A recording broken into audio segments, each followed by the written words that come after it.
चलिए बेटा अब आगे बढ़ते हैं। तो अब हमें नेक्स्ट जो 10th क्लास में स्पेशली पढ़ना है, जो मैं आपसे कह रही थी वो ये है, यहाँ पर जो आपको पढ़ना है वो पढ़ना है ग्राफिकल रिप्रेजेंटेशन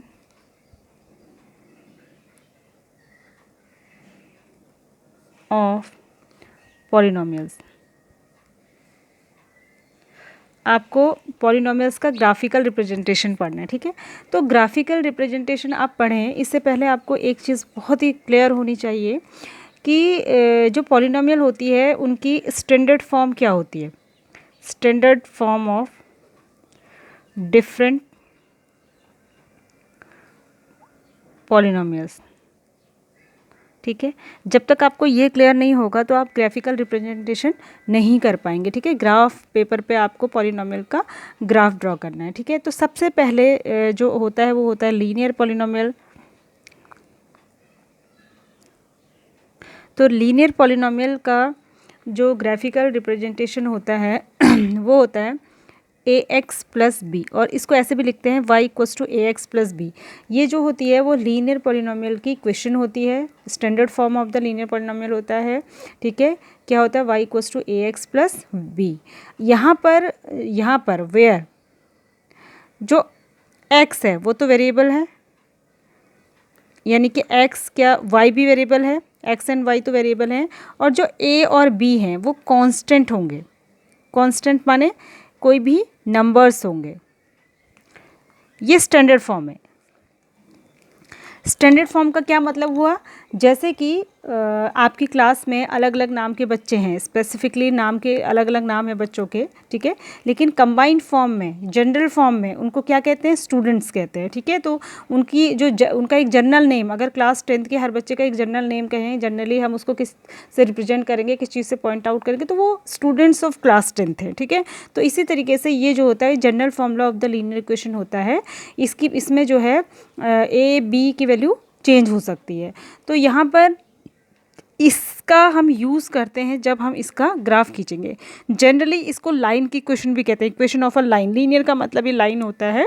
तो y equals to x plus b ये standard form of linear equation या इक्वेशन ऑफ द लाइन कहलाती है, ठीक है। सेकेंड है क्वाड्रेटिक। क्वाड्रेटिक जो पॉलिनोमियल होता है, क्वाड्रेटिक पॉलिनोमियल की जो स्टैंडर्ड फॉर्म होती है वो होती है a x square plus b x plus c, ठीक है। तो इसको भी हम y से रिप्रेजेंट करेंगे, y equals to a x square plus b x plus c. ये जो है standard form of the quadratic equation या क्वाड्रेटिक पॉलिनोमियल है, ठीक है। यहाँ पर x और y यहाँ पर भी क्या है, वेरिएबल्स है,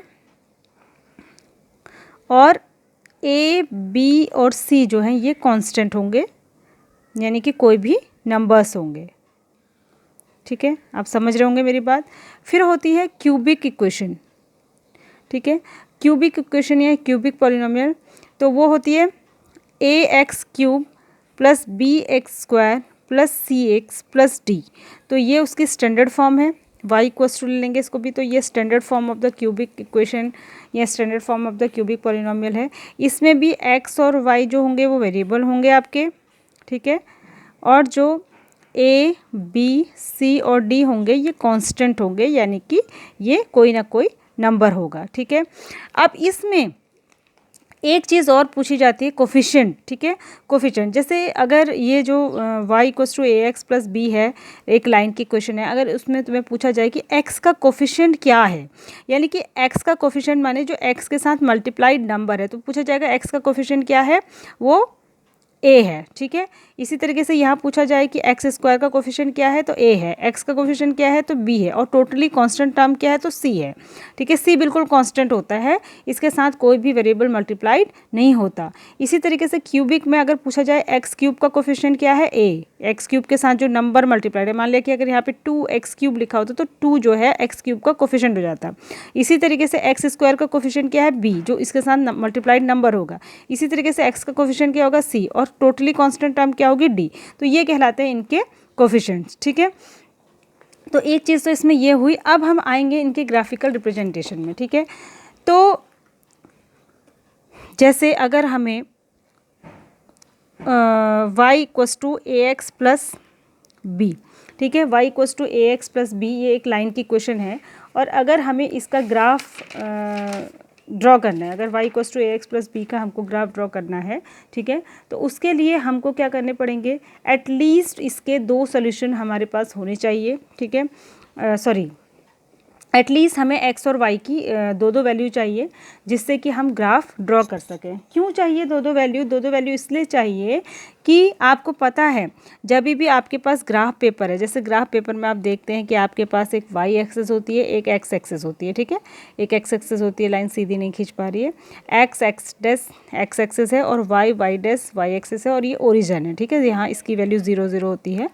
तो अगर आपको ग्राफ खींचना है या कोई लाइन खींचनी है, फॉर एग्जाम्पल अगर आपको कोई लाइन खींचनी है तो लाइन खींचने के लिए आपको कम से कम कहीं ना कहीं पे 2 पॉइंट्स तो चाहिए ना, 2 पॉइंट को मिला के ही तो आप लाइन खींचेंगे, सिंगल पॉइंट से लाइन नहीं खींच पाएंगे आप जो लाइन ये कह रहा है। तो इसलिए आपको कम से कम x और y की 2 वैल्यू चाहिए जिससे कि आप एक ग्राफ पेपर पे इस इक्वेशन की लाइन को ड्रॉ कर सकें। तो उसके लिए हम क्या करते हैं, x और y के 2 वैल्यूज़ निकाल लेंगे। इसमें मैं आपको एक एग्जांपल से समझा देती हूँ। जैसे आपके पास कोई अगर है y = 2x + 3 आपको इक्वेशन दे दी, एक लाइन की इक्वेशन दे दी और आपसे बोल रहा है कि इसका ग्राफ ड्रॉ करो, ठीक है। तो ग्राफ ड्रॉ करने के लिए कम से कम आपको x की 2 वैल्यू और y की 2 वैल्यू चाहिए। तो हम उनको कैसे निकालते हैं, पहले आप क्या करेंगे, एक इस तरीके से आप बॉक्स बना लेंगे, टेबल टाइप का बना लेंगे। इसमें अपनी सुविधा के लिए आप यहाँ पे लिख लेंगे x एंड y और इसमें 2 कॉलम बना लेंगे। इसमें वैल्यू हम एक वैल्यू को अपनी मन से रख सकते हैं। देखो बेटा, 2 तरीके के वेरिएबल किसी भी क्वेश्चन में होते हैं, एक कहलाता है डिपेंडेंट वेरिएबल और एक कहलाता है इंडिपेंडेंट वेरिएबल। डिपेंडेंट वेरिएबल वो होता है जिसकी वैल्यू इंडिपेंडेंट वेरिएबल पर डिपेंड करती है, ठीक है। तो हम इंडिपेंडेंट वेरिएबल को तो चेंज कर सकते हैं अपने मन से, पर डिपेंडेंट वेरिएबल को चेंज नहीं कर सकते, ठीक है। जैसे यहाँ पर y = 2x + 3 है, तो y की वैल्यू x पे डिपेंड करती है। मेरी बात को समझेंगे, y की वैल्यू किस पे डिपेंड करती है, x पे डिपेंड करती है। तो x की हम कोई भी वैल्यू अपने मन से रख दें तो y की वैल्यू खुद ब खुद इस पे डिपेंड होकर आ जाएगी, ठीक है। तो x को हम अपने मन से रख सकते हैं। तो अगर हम यहाँ पर कुछ भी हम वैल्यू रखना चाह रहे हैं, अगर हम x की वैल्यू यहाँ पर मान लिया 0 रख दें या 2 रख दें,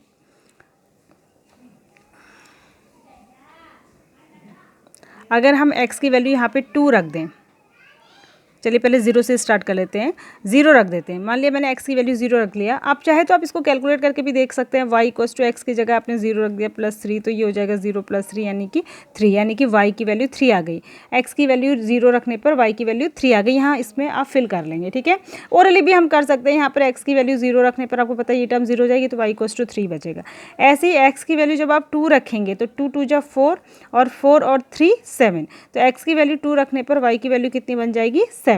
तो हमको ये एटलीस्ट 2 वैल्यूज़ हमको चाहिए थी, जिससे कि 2 वैल्यूज़ बने x और y की वैल्यू के 2 पेयर। तो एक पेयर बना हमारे पास x और y का 0,3 और दूसरा पेयर बना हमारे पास x और y का 2,7, ठीक है। तो अब हम इससे ये 2 पॉइंट हमको मिल गए, इससे हम क्या करेंगे, ग्राफ को खींच लेंगे। जैसे कि मैं एक ग्राफ बना के आपको दिखाती हूँ। यहाँ पर हमने, ये आपका ओरिजिन हो गया 0 0, यहाँ पे इक्वल डिस्टेंस पे आपके पास तो ग्राफ पेपर होगा, तो आप करिएगा 2 3 4 5 6 ऐसे कंटिन्यू हो जाएगा। ऐसे y की वैल्यू के लिए भी आप चले जाएंगे 1 2 3 4 5 6 7, इस तरीके से 7 तक जाएगी। मैंने थोड़ा ये ऊपर बना दिया, जगह नहीं बच रही है। तो अब हमें पहला पॉइंट ड्रॉ करना है 0,3। 0,3 का मतलब है कि x की तरफ को 0 चलना है, मतलब x की तरफ को चलना ही नहीं है, ठीक है। y की तरफ को 3 जाना है। ये पहला वाला कोऑर्डिनेट होता है x कोऑर्डिनेट, दूसरा कोऑर्डिनेट होता है y कोऑर्डिनेट। तो 0,3 कहाँ आएगा कि x की तरफ को 0 चलना है, नहीं चलना है, और y की तरफ को 3, तो 1 2 3, तो ये पॉइंट आ जाएगा, इसको कहेंगे 0,3, ठीक है। अब हमें इससे लाइन खींचनी है तो हमको एक पॉइंट और चाहिए। दूसरा पॉइंट क्या है, आपको जो दूसरा पॉइंट था 2,7, यानी कि ये x कोऑर्डिनेट है और ये y कोऑर्डिनेट, यानी कि x की तरफ को 2 तक चलना है 1 2, और फिर उसकी सीध में y की तरफ को 7 तक चलना है। तो पॉइंट आएगा ये हो जाएगा 2,7 पॉइंट। तो अब 2 पॉइंट जब हमारे पास 2 पॉइंट आ जाते हैं तो हम स्केल से उनको मिलाती हुई लाइन खींच लेंगे, ठीक है। उनको मिलाती हुई लाइन खींच लेंगे तो ये यहाँ पर भी कहीं कट कर रहा होगा, जैसे कि ये 1, ये -1 हो जाएगा, ये -2, तो ये पॉइंट आ जाएगा -1, ये एग्जैक्टली स्केल से मैं नहीं बना रही हूँ, तो ये कहीं पर -1 सॉरी -1 -2 कहीं बीच में आएगा, 3/2 के लगभग आएगा ये 3/2, 2 और इधर रहेगा। तो कहने का मतलब ये है कि ये हमने लाइन खींच ली, ठीक है। मैं आपको सिर्फ ये दिखाना चाह रही हूँ कि ये लाइन हमने ड्रॉ कर ली, ठीक है। अब लाइन ड्रॉ कर ली तो अब इसके सॉल्यूशन, ग्राफ से सॉल्यूशन निकालना। देखो ग्राफिकल रिप्रेजेंटेशन में सॉल्यूशन सिर्फ वही होता है, वही पॉइंट होता है जो लाइन जो होती है जो एक्स एक्सिस को जहाँ पर कट करती है, एक्स एक्सिस को जहाँ पर कट करती है। जब आप इसको ग्राफ पेपर में खींचेंगे तो ये पॉइंट, एक्चुअली मैंने खाली पेपर पे ड्रॉ करा है, इसमें इक्वल डिस्टेंसेस पे नहीं पॉइंट्स हैं, तो ये आएगा -3/2, 0, ठीक है। तो जब हम किसी भी लाइन का ग्राफ ड्रॉ करते हैं तो वो ग्राफ वाली लाइन एक्स एक्सिस को जिस पॉइंट पर कट करती है उसका जो एक्स कोऑर्डिनेट होता है वही जो होता है उस इक्वेशन का सॉल्यूशन होता है या उस इक्वेशन का ज़ीरो होता है। तो ये देखो ये -3/2, 0 पे कट कर रही है, तो इसमें जो एक्स कोऑर्डिनेट है वो क्या है, -3/2 है।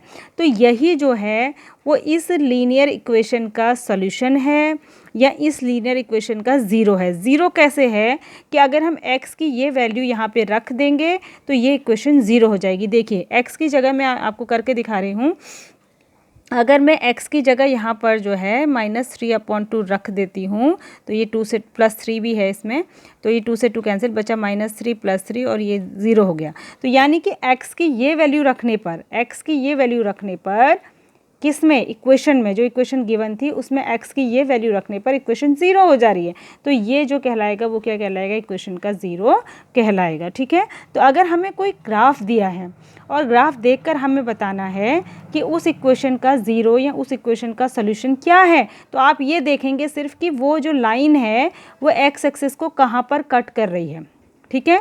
तो जिस पॉइंट पे वो एक्स एक्सिस को कट करेगी उसका जो एक्स कोऑर्डिनेट होगा वही उस दी गई इक्वेशन का ज़ीरो होगा। इसमें एक चीज़ और बहुत ध्यान रखने वाली है कि जो आप देखेंगे जब आप लीनियर इक्वेशन का ग्राफ खींचेंगे तो वो एक्स एक्सिस को सिर्फ एक ही पॉइंट पे कट करेगा, क्योंकि आपको पता है कि लीनियर इक्वेशन का सिर्फ एक ही ज़ीरो, एक ही सॉल्यूशन होता है, तो वो एक से ज़्यादा पॉइंट पे कट नहीं करेगी, ठीक है। तो ये हुई कि लीनियर इक्वेशन का सॉल्यूशन जो है हम ग्राफ में से देखकर कैसे पता करते हैं वो वाली बात। अब मैं अगले वीडियो में आपको बताती हूँ कि क्वाड्रेटिक इक्वेशन का हम कैसे ज़ीरोज़ बताते हैं कि कितने ज़ीरोज़ होंगे ग्राफ देखकर और कौन कौन होंगे, ठीक है।